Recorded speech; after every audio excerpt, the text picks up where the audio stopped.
ngucapin dua kalimat syahadat aja nggak lurus, belum mau isinya apa, ngamalnya gimana gitu.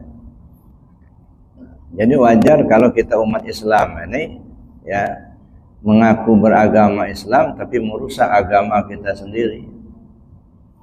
Mengaku beriman kepada Allah tapi banyak syariat yang dilanggar. Ngaku beragama Islam tapi nggak senang dengan agama Islamnya sendiri, kan lucu. Ngaku beragama Islam, ngaku beriman sama Allah, tapi ketika syariat Allah itu akan dilaksanakan malah nggak senang gitu ya. Nah, makanya Islam itu rusak karena orang Islam itu sendiri. Nah, kenapa bisa terjadi begitu? Karena akidahnya nggak sempurna.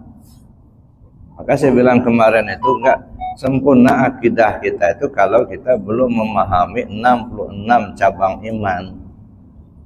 Kalau hanya percaya Allah Tuhan kita, Muhammad Rasul, itu mah secara umum gitu ya.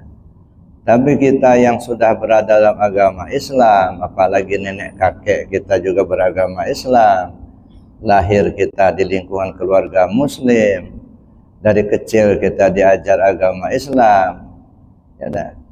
Hanya percaya Allah Tuhan, Muhammad Rasul itu nggak cukup. Itu baru iman secara ijmali. Nah, kita perlu tahu secara tafsili 66 cabang iman. Ya. 20 yang wajib bagi Allah, 20 yang mustahil, 1 yang jaiz. Itu sudah 41. Tambah 9 aqaid jadi 50. Nah, 50 ini terhimpun dalam kalimat la ilaha illallah.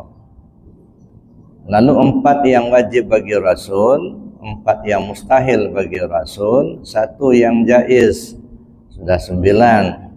Tambah 1 aqaid menjadi 10. Tambah 6 rukun iman jadi 16.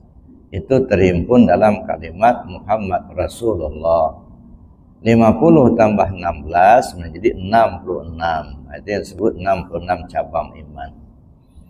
Nah, kalau kita ingin sempurna akidah kita harus paham itu gitu.